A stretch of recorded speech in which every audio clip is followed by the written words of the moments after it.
That's true. Anyway, thanks a lot for your time, and I'm so happy to interview you because I told you my daughter loves your music so much, and I'm I'm a fan of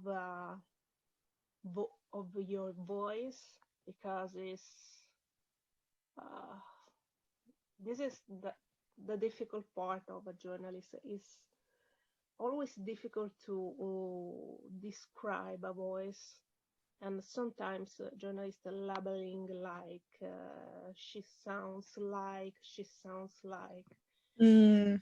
um your voice is unique, but you have some inspiration I can see and I can hear. And sometimes in few parts you listen like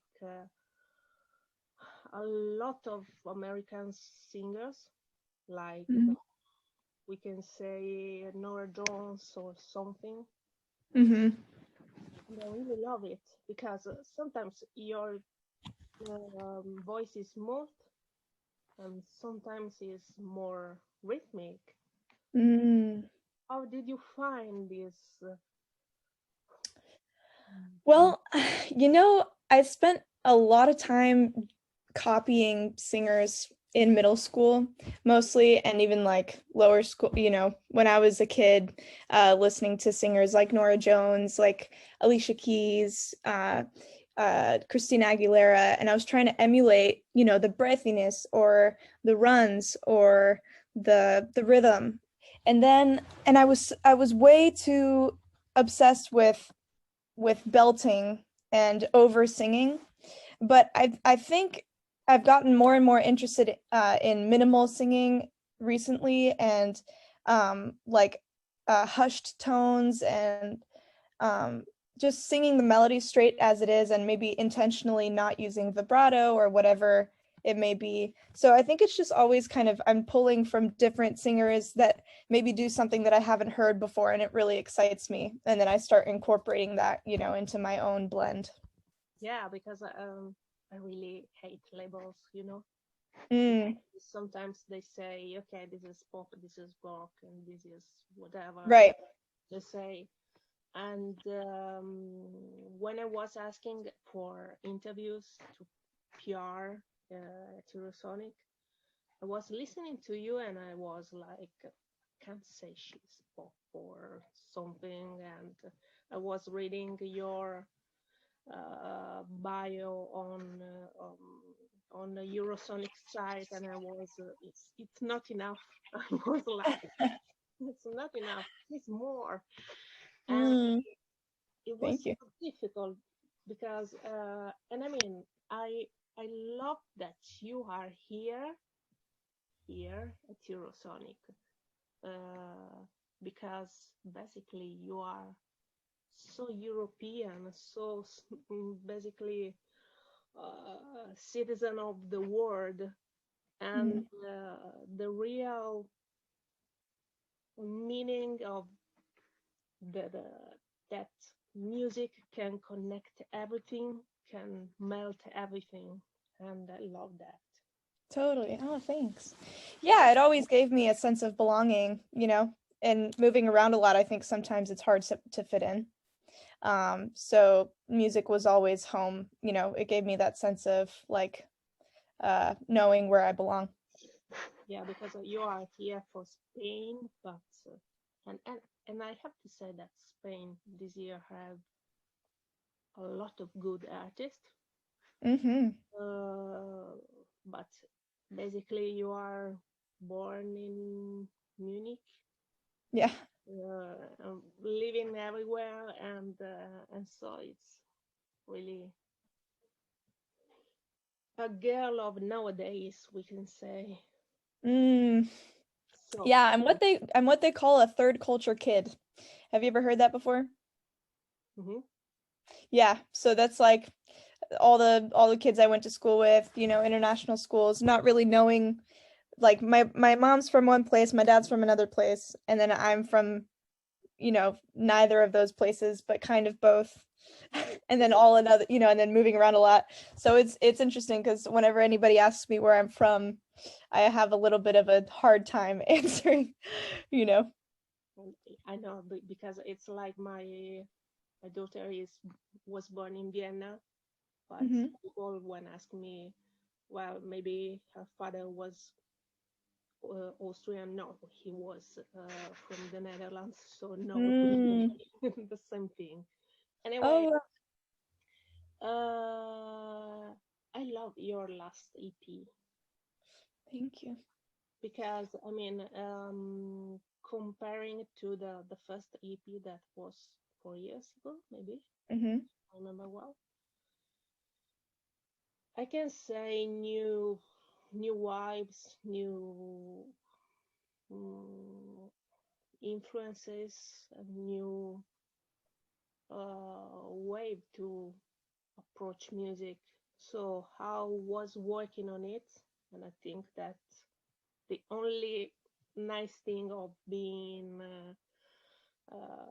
in a pandemic was that every of you could have made music uh, more easy, because staying in a studio is always a bit maybe annoying, but if you don't want Yeah. to do anything else. Yeah, I think the critical difference was that I played a producer role in my last EP. I co-produced it with my friends, and I basically had my favorite people involved on it. Whereas, and so that it made me feel like I was actually in charge. Whereas the first EP, I love and respect that time of my life and the people that worked on it, but I was a kid. And I didn't know exactly where like the direction was heading. So I ended up handing a lot of those decisions over to other people. Whereas, yeah, with the most recent project with the Victoria EP, I felt like I knew how to make decisions and how to advocate, like how to fight for what I wanted in a song, or producing out the demos before taking it to the studio to get it to the mixing phase. So I really liked. I felt more empowered, and I think that comes through the songwriting as well. There's just more of my voice, and I think with every project, I'm just going to try to reach closer and closer um, to that voice that I'm always searching for. You're never all the way there. That's why we keep making art. Is because we're still on the hunt for whatever that is. Yeah, because I interviewed last year Alfie Templeman, and Hmm. it was like I prefer releasing a song when I really feel it, when I really feel the inspiration. And I love this way that you youngest artists can do, because you don't have the limit to release release a record, but you can maybe sometimes release a song because uh, you feel the need to Yeah, to share it. yeah, This, this part. yeah. And I think that's part of the challenge is listening to what your heart wants versus what you think people expect from you. And that's the battle. You know, it's uh it's always going to be a challenge to tune out uh that voice that's saying, "Oh, you're not doing what people want you to do," and to just listen to that artistic voice. But that's also like the most fun part, I think. So, Yeah, yeah. totally change, and I think that now is funnier than before, because you can, if you really follow an artist, you can see basically how she or he develop during the time. Yeah. That's And my favorite part too. I'm a fan, like first and foremost. So it's just amazing to see artists unravel over many years. and what about social media for you? Because basically you are the most followed on social media thinker of this edition of Eurosonic. Really? Yeah, you should. And anyway, how do you use it for music? How do you approach for um, public publicize is a bad word, but Yeah, I understand. yeah. Um, I started using social media in middle school when I felt really kind of on the outside of uh, the kids at my school. So I started getting really comfortable with sharing things about my private life that felt relatable online. So for a few years, I was so open on social media, and I think that's a lot of what people enjoy. And to this day, I'm still pretty open about my ups and downs and, being differently abled and like the music that I'm making. And I'm very like comfortable with letting people see behind the curtain.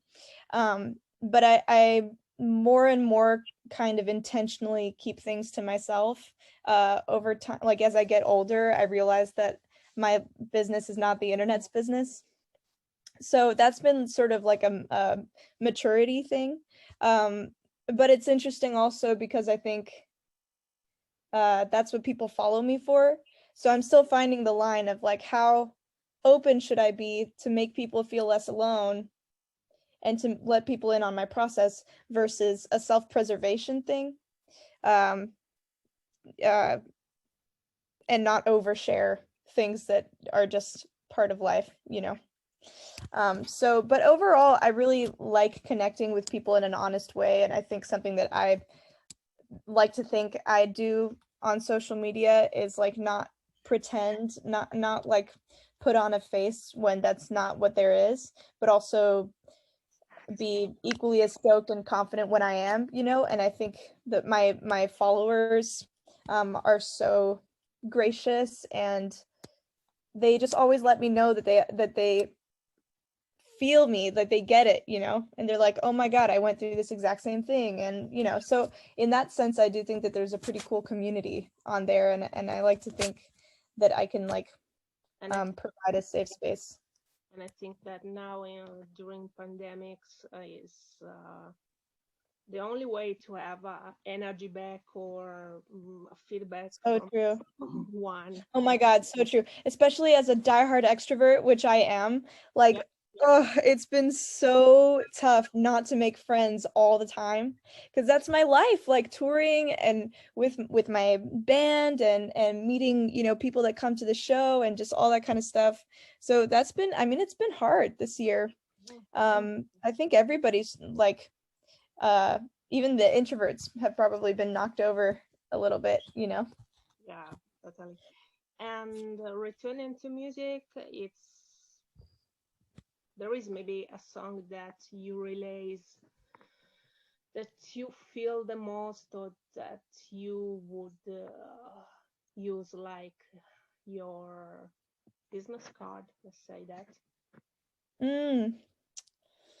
Ooh, that's interesting. I always feel like I'm so much more excited about the music to be released. So like my business card isn't out yet. You've yet to hear it. But I think hmm I think my favorite song off the EP is probably Second. Hmm. Um it's kind of the underdog. It doesn't have as many plays as some of the other ones, but or as much like traction or whatever. But for some reason that song to me pulls from my favorite influences. Like there's a little bit of Coldplay in there with the call and response, chorus, whoa, uh and like the verses, I don't know, the way that I record it on the mic and the melody and what the song's about, like feeling empowered and sort of standing up for yourself, like building up the bravery to say like here's how I really feel. um I think that like represents what I try to channel a lot. And it's also got an energy about it that's hopeful. So, but it's also a little bit sad. So I think there's like a melancholy. Yeah, Um, melancholy is more on spot because yeah, if that sadness it's only planned. that's true. It's like a melancholy, bittersweet hope or Yeah, something. yeah, totally. And anyway, I saw that you recorded your session for Eurosonic in Groningen, right? Yeah. Hmm. Well, so many years at the festival and one at home. So I can spot this. And Cool. what are the plan of this year after we know something? Um, it's a weird question because I think that will be locked for still 6 months, and then I hope that everything will be quite normal. totally. Yeah. That's a very interesting question. And actually, funny timing because this afternoon I'm having like a 5 hour meeting with my manager. We do this every cycle of like release. Well, actually, this will be the second one because we did it for the last EP. And before I wasn't working with him. But we're basically doing a deep dive on like all things music, aesthetic, concept, approach, branding, blah blah for the next release. So as far as like the outside world goes, I have no idea where it's all going to go, but all I know is that I have a lot of time to make music right now and a lot of time also to rest and be with my family. And I've basically spent the year back with my parents, and I didn't expect that because I was on tour. I was killing it pre-pandemic. Like I was on the way to doing 30 more shows, and like the crowds were getting bigger and I was doing so well. But when everything turned last year, it took me a while to sort of switch gears and be okay with a different pace of living. But now I think I'm actually like kind of glad that, well, I'm not glad, but I think there's an opportunity to have some more time because I think a lot of people have probably taken this whole year trying to get used to this, and now that we sort of have adapted to this new normal, there's there's maybe like something to be cherished in this time, you know what I mean? Yeah, um totally. so even if you end up like watching TV for 6 months, like one day you're going to be so busy and so caught up in work or something else dramatic, and you're going to look back and be like, oh, thank God I got all that time to lay around on my couch and like binge watch Netflix, so I don't know. I think I'm just trying to stay present and focus on the music. I think there's a lot of time to just develop my sound, and I've been producing my own stuff now for around a year, and there's a lot of stuff that I want to put out. So as far as like where I'll be in 6 months or my career, like I'm not so sure about that. But in terms of the music, which is always the number one focus, I feel pretty confident about just like continuing to learn and explore and like dig under like all the layers of things I want to say and experiences I want to communicate. Yeah. I'm Anyway, sorry I rambled. no, it's totally no, it's really okay. I can't wait to see the session on the website, and Mm, or I want to see you live soon. totally. I will take even a plane because it's It's so nice. really Oh my God. yeah.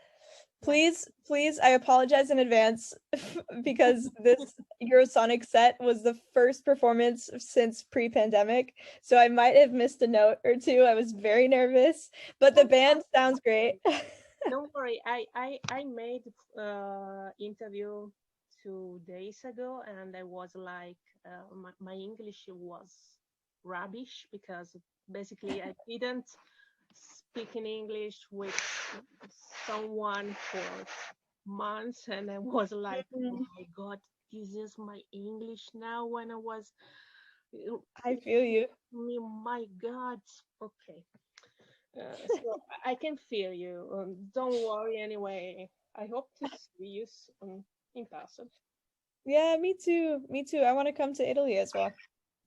It would be so cool. Thanks a lot for your time. Take Yeah, absolutely. You have everything you need Yeah, for me? No more questions? Okay, cool. it's okay. Awesome. Thank you so much. Bye. Bye. Take care.